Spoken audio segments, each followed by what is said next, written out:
Welcome to PTCE Pharmacy Technician Exam Practice Test. Our topic today is Pharmacy Law and Ethics.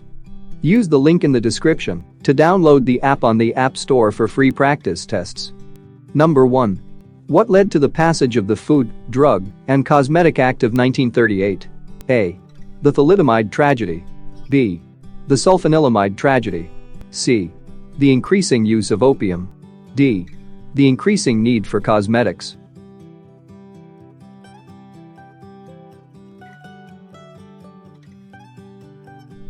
The correct answer is B.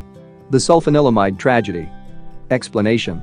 The sulfanilamide tragedy occurred in 1937 when more than 100 people died after the use of sulfanilamide. It led to the passage of the Food, Drug, and Cosmetic Act of 1938. The Food, Drug, and Cosmetic Act of 1938 was mainly enacted because of the sulfanilamide tragedy and to add regulations to cosmetics. Number 2. Which information does not need to be checked on a controlled prescription when the patient drops it off? A. The patient's signature. B. The manual signature of prescriber. C. The date the prescription was written. D. The patient's full name and address.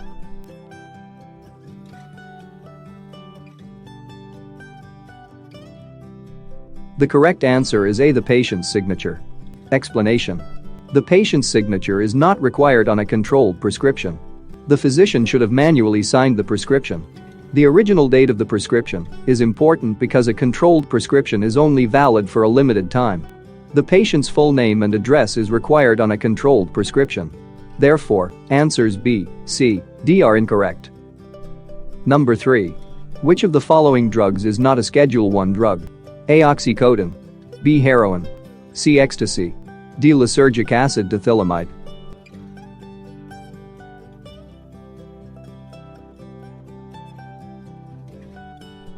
The correct answer is A. Oxycodone. Explanation. Schedule I are illegal drugs and are considered not to have any medical value or use.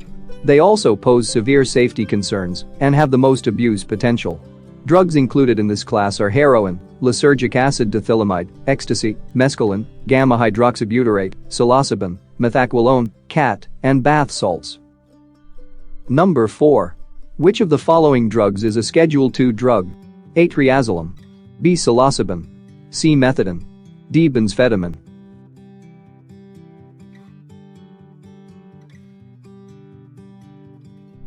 The correct answer is C. Methadone. Explanation. Schedule II are legal drugs, but they have a high potential for abuse. Examples of drugs in this class include cocaine, oxycodone, hydrocodone, amphetamines, methadone, methamphetamine methylphenidate, amobarbital, pentobarbital, morphine, opium, fentanyl, and glutathione. Benzphetamine is a Schedule III drug. Psilocybin is a Schedule I drug. Triazolam is a Schedule IV drug. Number 5. Which of the following is not an orphan disease?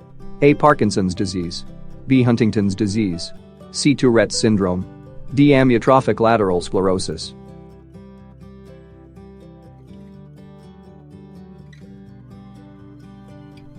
The correct answer is A. Parkinson's disease.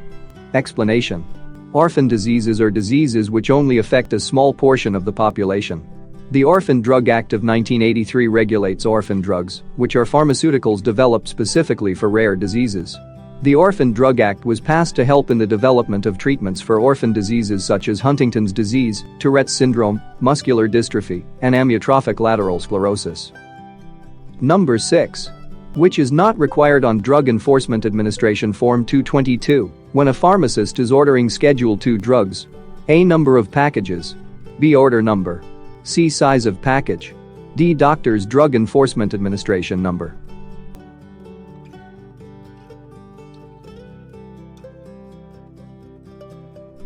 The correct answer is D. Doctor's Drug Enforcement Administration number.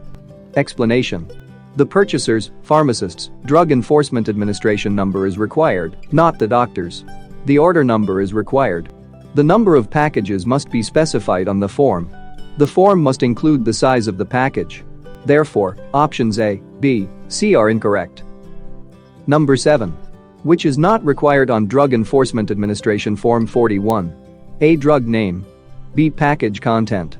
C. Drug Enforcement Administration number. D. Pharmacy technician's signature.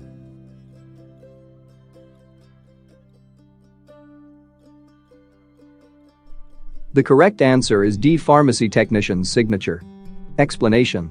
The Drug Enforcement Administration registrant must sign the form, not the pharmacy technician.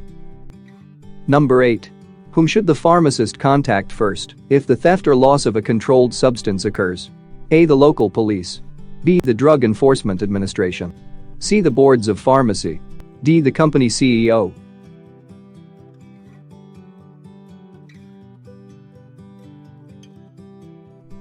The correct answer is B. The Drug Enforcement Administration.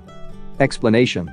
The pharmacist should immediately contact the Drug Enforcement Administration before anyone else. Number 9. What must a pharmacy technician immediately do if Drug Enforcement Administration agents identify themselves for an inspection? A. Retrieve all records needed for the inspection. B. Allow the agents into the pharmacy and start showing them around. C. Show the inspectors where the file system is located. D. Refer the agents to the pharmacist in charge.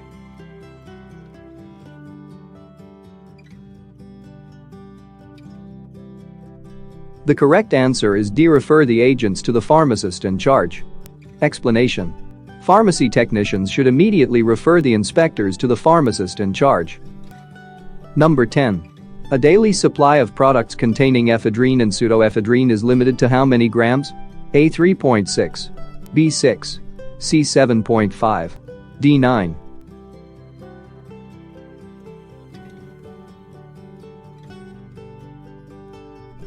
The correct answer is A. 3.6. Explanation. A daily supply of products containing ephedrine and pseudoephedrine is limited to 3.6 grams. Sales of these products are limited to every 30 days, and these supplies are limited to 7.5 grams if sold by mail order and 9 grams in retail environments such as drug stores. Prescription drugs are exempt from logbook requirements. Thanks for watching. Don't forget to like, share and subscribe to our channel for updated videos every week.